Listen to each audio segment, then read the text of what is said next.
అమిత్ షా మాట్లాడుతున్నారు. ఇప్పుడు లైవ్ లో చూద్దాం. तेलंगाना का भी मतदान है.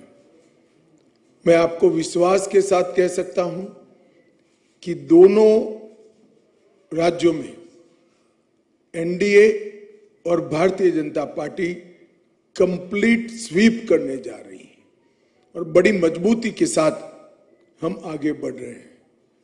मैं चौथे चरण की प्रचार की समारोह की संध्या पर यह भी बताना चाहता हूं सभी मीडिया के मित्रों को कि जब 4 जून को परिणाम आएंगे तो दक्षिण भारत में कर्नाटक, आंध्र, तेलंगाना, तमिलनाडु और केरल, उसमें सबसे बड़ा दल भारतीय जनता पार्टी बनकर उभरेगा.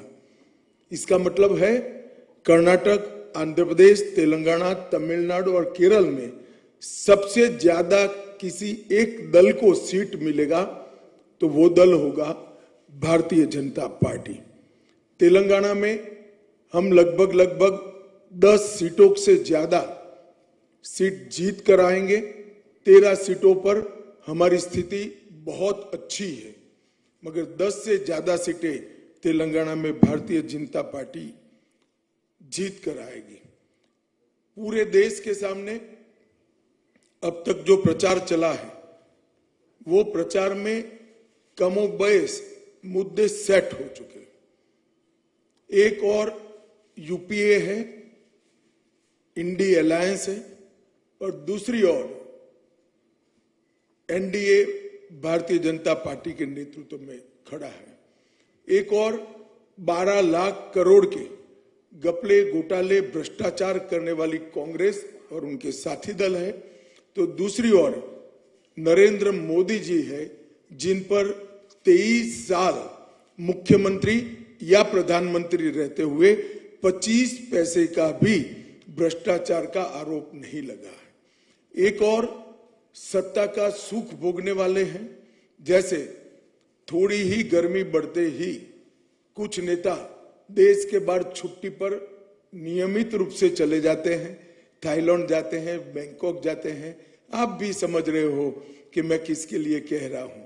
और दूसरी ओर नरेंद्र मोदी जी है, 23 साल से दीपावली के दिन की भी छुट्टी लिए बगैर दीपावली के दिन सरहद पर देश की रक्षा करने वाले जवानों के साथ दीपावली मनाने का काम करते हैं.